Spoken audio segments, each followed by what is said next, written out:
Hello, hello, and welcome to this edition of the Law Firm Blueprint. I'm doing Shooter McGavin today, Seth. How you doing, Seth? I'm Seth doing Price, great. everybody over there. I'm I Jay am doing Rudy. great. Okay, I got a doozy for you, Jay. okay. Everything running a business. We all know that. So we have somebody, remote worker, been with us maybe 4 or 5 months, who had been out for a little bit. There had been something medical, and then they're supposed to be back on, let's say, on Monday, and they didn't come back. No phone call, no email, no nothing. We a little concerned because there had been a medical issue in the past. Hopefully, I'm not violating anything here, but I'm not saying who this is. And we call emergency contact, no answer, no reply, text, call, everything. Person doesn't hit us back, and we're sitting there with what the heck? I go check out LinkedIn.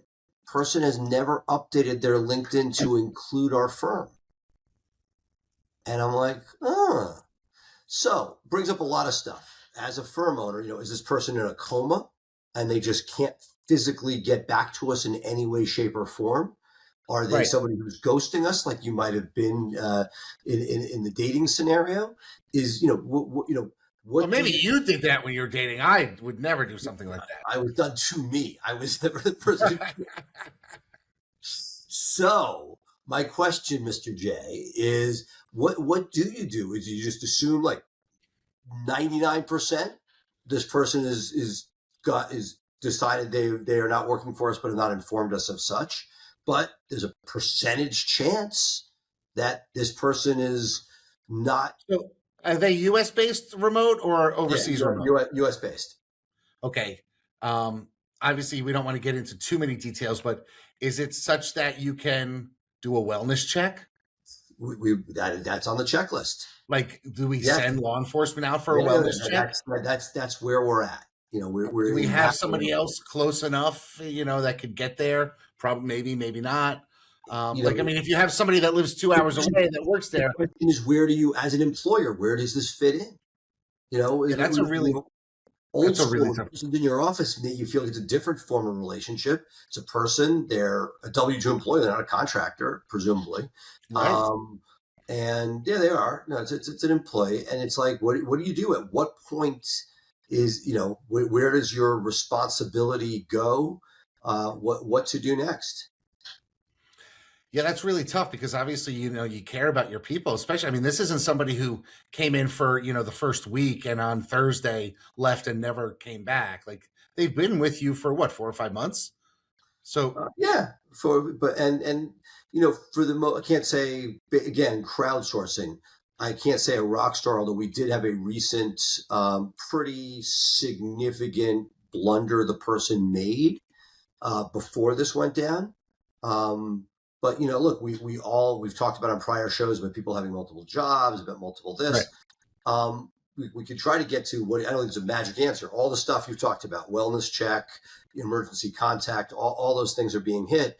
But is the fact that they never updated their LinkedIn in the first place a piece of the puzzle? Well, I mean, I guess it's a piece of the puzzle.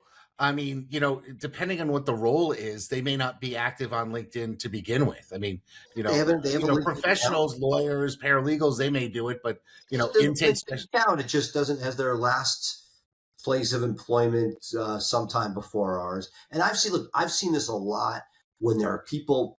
One of the red flags in hiring. This is not talking about this person whatsoever, but we have been burnt where people come in who are contractors doing stuff. It's out in the marketing space a lot. And they're with you for X amount of time. They leave unceremoniously, with or without notice. But you realize you never make the LinkedIn, or if you did, it's removed and is no longer there to never show this. So that let me ask you, do you want that link from LinkedIn as a social signal, as a link? Like, what do you care if your people, because quite frankly, I don't want my people on LinkedIn because I don't want them getting poached. Fair enough, which is another issue. But let's balance it with, we don't really want our people being poached. But at the same time, if somebody is actively not putting you on LinkedIn, when it's something they've done in the past, they're just not doing it for you. Is this the equivalent of somebody who is still on a dating app when they're Well, but dating you. no, but well, I Or the mean, opposite. It's the opposite, meaning has the person not made the commitment that they are with you? yeah, but Seth, I still have a MySpace account.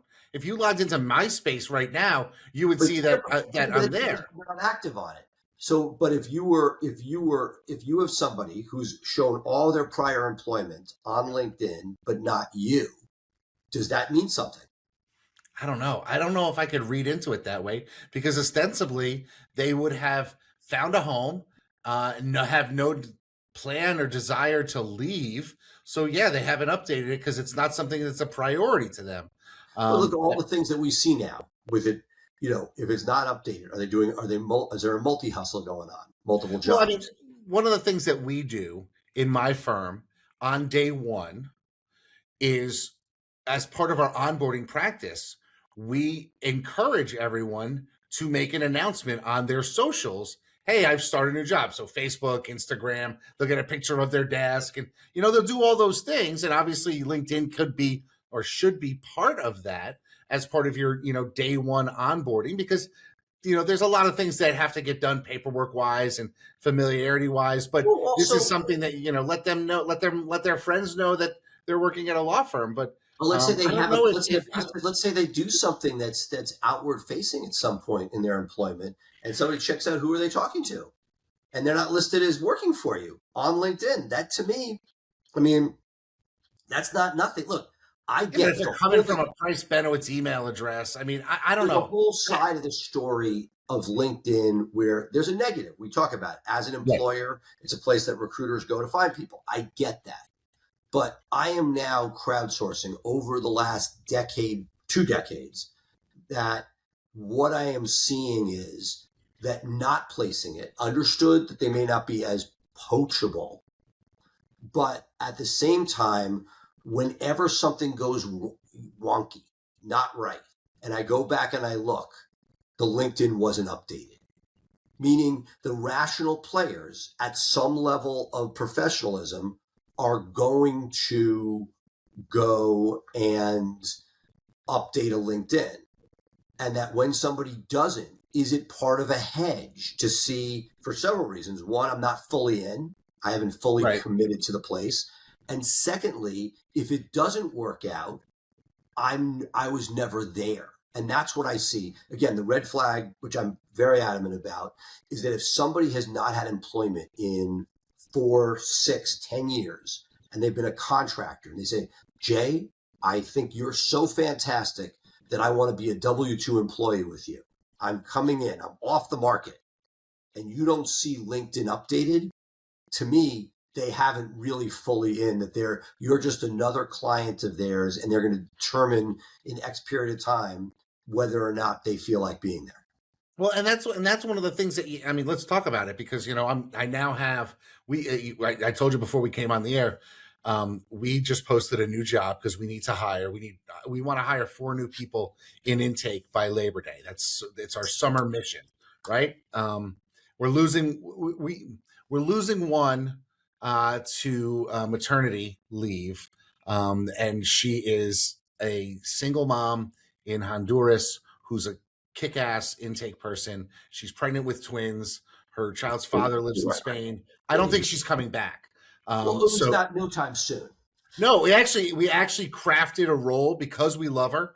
We crafted a role for her that doesn't have any time restrictions to it. Like she doesn't have to be a desk 9 to 5. She's going to be able to do a job that God works out. bless, but you've But lost your intake person. I've lost one of the intake people, and our leads are going up enough that we think, hey, let's just hire 4, figuring maybe 3 of them make it through training and can do the job. So my firm today, the assistant who's helping us, reactivated Indeed because we'd been using Wise Hire and LinkedIn, but they went on Indeed just because they said let's try something new. Well, the last time we ran an Indeed ad, I clearly was the only person in charge of them because my email was the account, and my email has now gotten in the last hour now 771 applicants for this intake specialist job. I mean, literally within an hour. So now I've got to filter these things and ship them out to the people who are going to be doing the. Or just turn it off and use the Indeed platform. So Well, that's what we're gonna do. But just going through this many applicants is going to take 8 hours for somebody to do. well, look, and that's one of those ones where you almost somebody did not place the ad well. Right, exactly. And I'm not, I'm Mr. Systems, right? We had a system for a lot of things, but we didn't have a system to make sure that I wasn't getting the emails. But look, hey, hopefully we'll find somebody. We're looking to recruit in other parts of the country, and because one of the reasons why we want to recruit out west is the time shift, right? Yeah, it gives you more time. It gives me more time, like 9 o'clock covered. Exactly. So, we're fumbling through it, but we're going to get it done, and I think it's work out. But one of the great things that we've been able to do is actually utilize AI, and my firm administrator and I were able to work on using AI to go through our existing job postings, reword them in a way that's more compelling, change things up because our firm has changed since the last time we went through. That's another thing I want to mention. Like, you need to be looking at this stuff regularly. You can, the job posting I had for intake that I posted 8 years ago is not who we need in intake now. No, it's definitely different. And what we have, we have a whole Google Classroom. We have 40 hours of lecture. I had that intake training tool that I developed that we're using, where they do 100 AI avatar calls. Well, think about how much the world has changed. When pre-COVID, we had recent college grads in the basement. It's just that the world. We now have 30 people around the planet doing their part, and I think it's you can have all the systems in the world. Number one, you need to use them, and number two, you need to constantly keep eyes on them and update them for the world that you're living in. And look, I think that is probably the biggest piece. We saw, like, on this, you see this at all different levels. Every once in a while, you have that light moment as a business owner where, God forbid, somebody's following the system. It's just not what you want them to do. Right. And that's, it's a system problem. More often than not, it's the missing piece of it. But it's making sure that, do you use anything where we're on Confluence of late to our wiki of sorts? Are you still, Jay does most things himself, but have you used any third party for that? Well, my brother built me a WordPress website that lives on a subdomain of our website, and that's what we use. It integrates with Slack. It's got integrations with AI. He loves it like I do when it comes to the systems. So he built it, and we get all the bells and whistles as he continues to develop the product. So it's been great because as we add systems, there's an alert within Slack. You can do a search within Slack to find the system that you need, so you're not really leaving the platform. And we audit it as regularly as possible. But now I'm thinking, shit, nobody had looked at the employment one, and it's time that we have to go back through that. We look at the operational stuff more regularly because we're interacting with courthouses and things change when a new judge comes in and has new standing orders. So we update those, but nobody updated, change it from Jay at Ruane Attorneys to hiring manager at Ruane Attorneys for the email address. And so we got it fixed, and we'll fumble through again. Look, the fact is, I may look like I have it all together, but we're still stumbling every now and then, probably more times than not. And, the operation that we have today is using systems for a $1 million a year law firm, and that's not us anymore. So I got a new one today. Okay. So a number of years ago, so anybody listening to this, one of the best things I ever did was firm-wide emails have to be approved. So it used to be anybody could just put, whatever the original one, firm at Price Benowitz, it would go to the whole firm. After somebody sort of abused that, we eventually, went back to the drawing board and put whatever our firm-wide distribution is, but it can't go to the firm. It has to be approved by an administrator first before it goes out. Right? Makes a lot of sense. Right. And if you haven't done that, as you're growing, you either do it or you'll ping me afterwards and say, oh yeah, that's why you do this, because somebody will send something absurd out and you don't want that. We do something similar. Like, we can't authorize a refund until somebody has a second set of eyes on it. Well, of course, that's a given. This is one step further, which is just what's going to your entire team. Can random attorney put a political rant out that goes to the full team, right? Oh This is boy. just, nothing goes out to the firm-wide email unless somebody hits set. They can't just do it. But what is the firm policy if somebody has a fundraising initiative that's near and dear to their heart? As again, when we're small, who cares? Just ask everybody. But now that we're bigger and there are people in different offices around the world, what should the policy? Should there be a policy for this, or just somebody wants to send something out, you approve it and it goes out? What do you think? Is it don't worry about it until there's a problem? The number one thing is not to be. We don't want to treat anybody differently than anybody else. You also want to spam the firm with nonsense. So what say you, Jay, as far as employee wishes to share a passion project that they are very passionate about? I think what you just say is that has to get approved by an owner and HR for anything. So you want to say, hey, I'm walking in this walkathon. I'd love for you to sponsor me. I mean, approval's not going to be withheld unreasonably.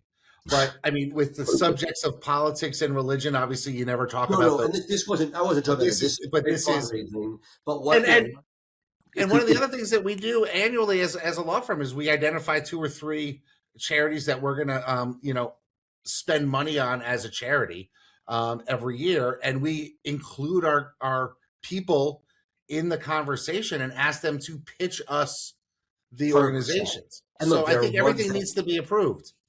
Absolutely. You just want to look. It was one of those life moments. My first reaction, do whatever, send it out. Like, they're asking for money. People want to give money, let them give money. But you realize that over time, there are sort of like using firm platform. Do you care? And somebody else is going to feel pressure that they have to do it. What if everybody wants to do it? It's those types of things. My attitude was approve it, move on. If it becomes something that becomes a regular deal, we can deal with it. But, there are times when process and, there's a reason that HR is in place as you get larger. Right? Because why we can't have nice things is somebody will be upset on the other side. You're trying to anticipate what is unfair, what is not right, what is, how you're not treating people equally. But it's fascinating. I started the firm and really wanted to do everything differently than the firm that I started at. I saw it grow from at 75 lawyers when I got there to 250 when I left. Lots of procedures, lots of stuff that wasn't kind, lots of stuff that by today's standards would be beyond cringeworthy. Sexual harassment at legendary levels. The guy in charge of the workroom requiring women to come to his house for their annual reviews. Yeah, over a bottle of wine. Yeah. So this is not that long ago. This is 90s. Wow. Stuff. It was a different world. There was, people were slowly coming out of the closet in those days. That was a big deal. Some people didn't quite know what to do with that newfound freedom. All sorts of stuff. I digress. But I really didn't, like in general, you know me well enough to know if I didn't have to have a contract for anything, it was a handshake.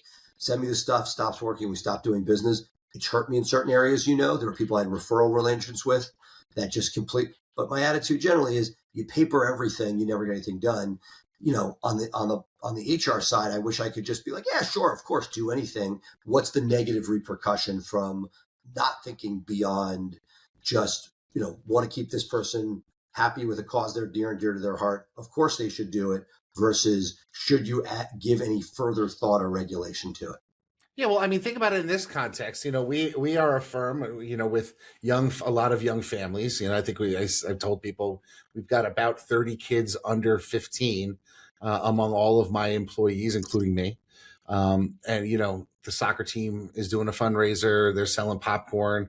The Girl Scouts are selling cookies. The Boy Scouts are selling holiday cards and that type of thing. And if everybody puts something up there, and I've been very, very, cognizant of not putting the stuff that my kids are involved in on there, because I don't want people to feel obligated that, oh, Jay's the boss and his kid's, looking for a fundraiser. So I got to buy. I go the other way. Any Girl Scout cookies, $50 or $100, just sign me up. Like put them in the break room.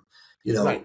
immediately. Like I try to go the other way. Obviously, funny moment when I had to explain to the kids why they didn't get lottery tickets. We do a big, huge, very popular raffle at our annual party with big and small prizes. And I still remember, like, why can't we win, Dad? Like, because that's Right. just not good luck.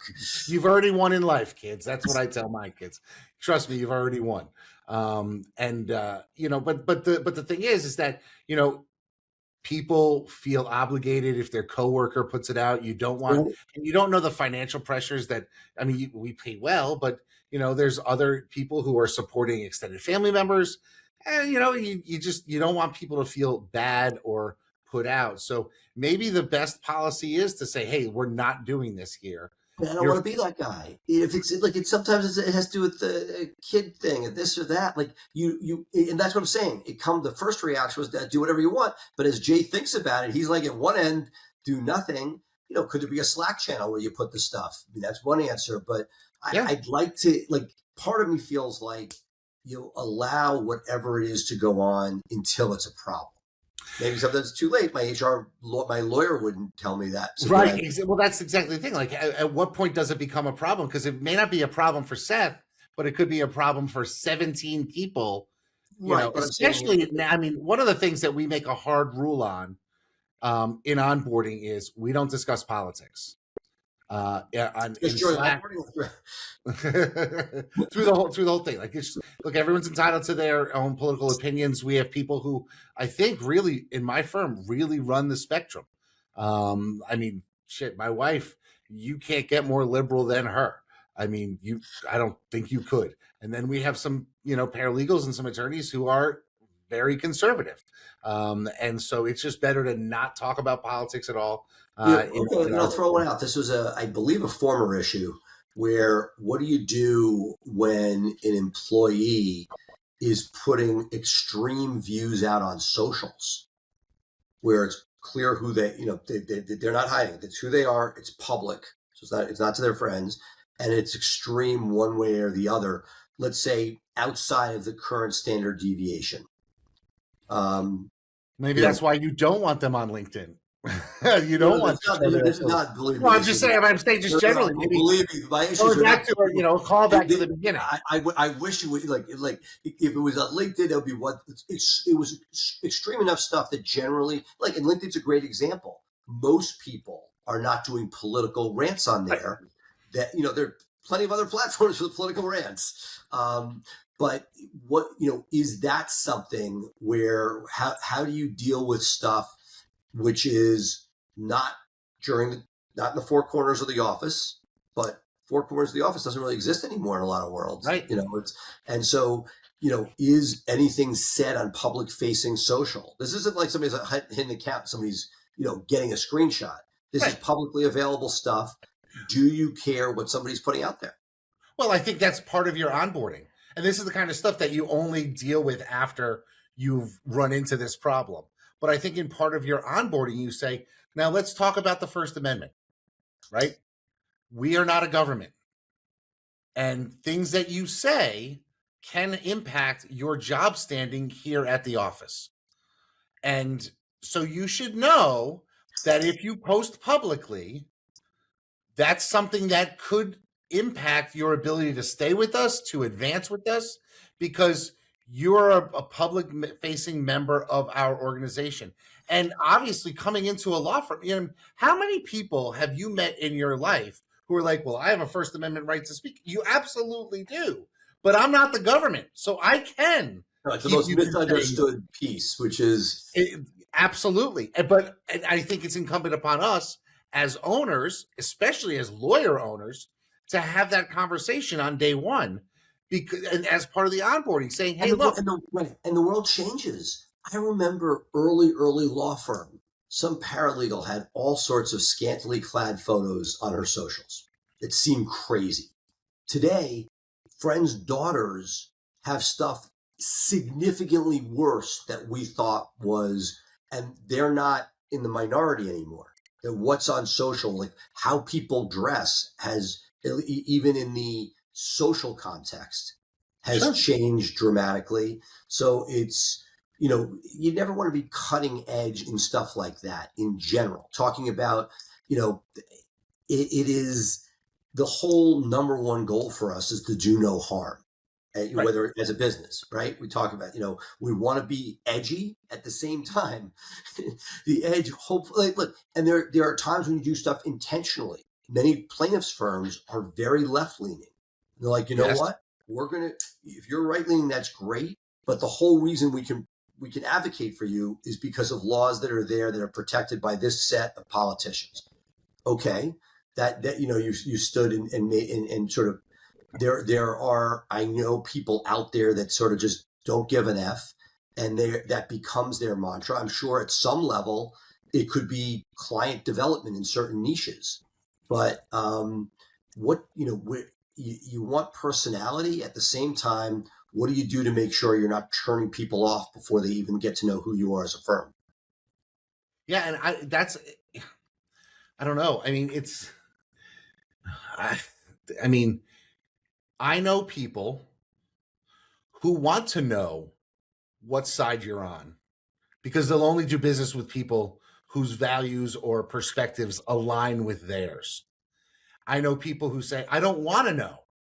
I am hiring you to a job. I don't want to know any of that stuff. I mean, here's interesting. I own guns. I keep them at my office in a I've safe. known you this time. I did not know that. Okay. I I support the Second Amendment. I also support uh you know um good controls on them. I don't think everybody should have access to firearms. Personally, I think you should, if you have firearms, you should have to get insurance. Just like if you have a car, you should have to get insurance. And maybe you Um, should have maybe even a license, just like you would yeah, for a car. Like, I mean, well, I have a license in my state. I had to get a license, qualify, understand. and all That's the the things. piece I don't You get. know, Like, why? Like, again, I think like many things in life over the last few years, my whole political spectrum has changed, and left right. feels right, and right feels left on a lot of stuff. But the So, piece but I've let me never let me let me understood let is, me just but let on me that, finish yeah. my point. Okay, so we hired a contractor to come in and redo our kitchen a couple of years ago, and my wife is very anti-gun. She doesn't like them.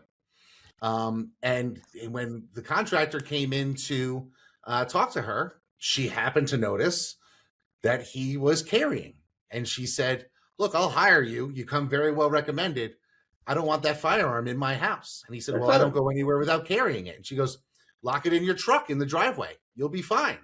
And that became a decision point in who we hired to handle our kitchen renovation. And she that's just who she is, and I respect that, and she Go respects one me, step. and That's the again. I grew up in New York City, where you didn't see guns on the street because it was just, well, you I've did. been It in New was York City with guns on the street. right. There are more issues when you see that, but like, Right. so, but I look, got a great story about that. okay. So speaking of which, I can remember being probably like 22, 23. I was in the city, was out drinking. We were on the Lower East Side, and I'm heading back uptown. Because a lot of my friends lived on the Upper East Side, and I am stopped at a traffic light, and out of nowhere, a fight, just sort of like tumbleweeds in the Old West, a fight of like 14, 15 people. It just slowly passes in front of my car, slowly passes, and I'm like, nowadays you don't really see fights like this anymore. And the response was, well, that's because there aren't as many guns in New York City. Because back where I grew up, a fight like that breaks out and someone whips out a gun and everybody disperses. Well, sure as shit, as the thing is going, all of a sudden you hear gun, gun, gun, and one person there had a gun, and then everybody dispersed. And I, of course, floored it. I took off. I looked, saw, and I took off through the light. But that's the type of thing that happened. So yeah, guns were. I felt a lot safer in the clubs in my teens and 20s, hanging out in clubs in New York City because there were fewer guns there than there were at home in Bridgeport. That's just Great. you Well, on that note, let's. know. Let's land the plane. So okay, it is the middle of May. Schools are getting out. People are planning their summer breaks and all that thing. Do you have a plan? I mean, I announced mine at the beginning. We're going to hire 4 intake by September 1st. What's the Price Benowitz goal for? I know it's not. It's No. like 2 quarters. But is there something that you wish you can accomplish as a We're firm? building up our family law practice, Okay. which is awesome. We are tightening the expenses across the firm, but particularly on the personal injury side. I like that. We, are continuing to integrate AI into as much as we can. With we added Zoom phones in this year, and so figuring out how much should be done natively, just you playing with Claude, and how much are going to be built-in tools like the LexisNexis, Zoom that have these pieces. I think this is not the rock, but what will be interesting is as AI and what we'll call the traditional case management systems start to collide. Right now, the AI is integrating into the case management systems. The question is, at some point soon, will we be playing on platforms that are AI first, that will organize your information and will, just like right now we are, you're seeing Salesforce go through this whole, how much is going to be integrated into existing platforms and how much is the platform of the future going to be something we haven't even seen yet. I think it's more of the second than the first. I think I think, it's what's interesting to me is with the development that Google has put into Gemini and their desire to be around work integration with the Google Workspace and Sheets and email and phone and all these other things. It's amazing to me that Google hasn't integrated into their workspace a basic functioning CRM, because there's so many out there that are weak. And it could be something that could be a difference maker in Google, especially if it's tied to Gemini, and you can go across all of your drive and everything that you have, and you can pull stuff out, and you could literally have like, a user profile, basic contact information, and then just a question bar to, when was the last time a motion was filed in this case, Right. that type of thing. And I think that could be a killer for a lot of things that are out there. I wonder if it's possible to even build that. And now with API access, actually, that's probably what I should be looking into. See if I can create that and do that internally, because I'm cheap, and so I'll spend $500,000. You know what? I'm going with not cheap, because you're not cheap. I know you very well. What you are is you want control of your own stuff, Right. and, I mean, at that's the end of the day, different. that's and You're like it's worked for me for years. right. Having control. And look, I think it has and it hasn't. Knowing you well enough, would you have? I'm sure I've left money on the table. Well, right, and that there's advantages to it the way it goes, and there are disadvantages. Yeah. Meaning, Well, one of the advantages are I own my own everything, and it's now the end of our show, and it's not the end of the workday, but it is for me. I'm going to shut down here and go off and do my afternoon meditation and go get an ice cream cone and then head home and have a very nice life. Just don't tell my wife that every Thursday I pop in and I'll get just a single scoop, but it's my way to treat Jay. I'm going to treat myself. It's in between haircuts. You know what? It is in between. In fact, I'm overdue because I was traveling, so I got to get in and get tightened up. But I'll do that tomorrow on my Friday. I mean, I think tomorrow morning I'm going to go to the reflexologist, get a nice little foot rub, and get a haircut. I'm trying to enjoy this life that we have. I'm with you. I played a tennis game in the middle of the day for the first time that I think ever. So that's what it's all about. I mean, we work all the time, so you got to take the time when you can find it and actually treat yourself, because otherwise, what's the point of being self-employed if you never get a break from the drudgery? Okay. With that, folks, we're going to leave it. Thank you for being with us. This is not where I thought it would go today, Seth, but it was a good conversation. So, folks, that's going to do it for us today here on the Law Firm Blueprint. Of course, you can take us on the go anywhere you want to go by following the Law Firm Blueprint podcast wherever you get your podcast. And, of course, catch us live 3 p.m. Eastern, 12 p.m. Pacific, live on LinkedIn and live in our Facebook group, the Law Firm Blueprint. Please join if you're not a member. And we will see you next time here. Bye for now.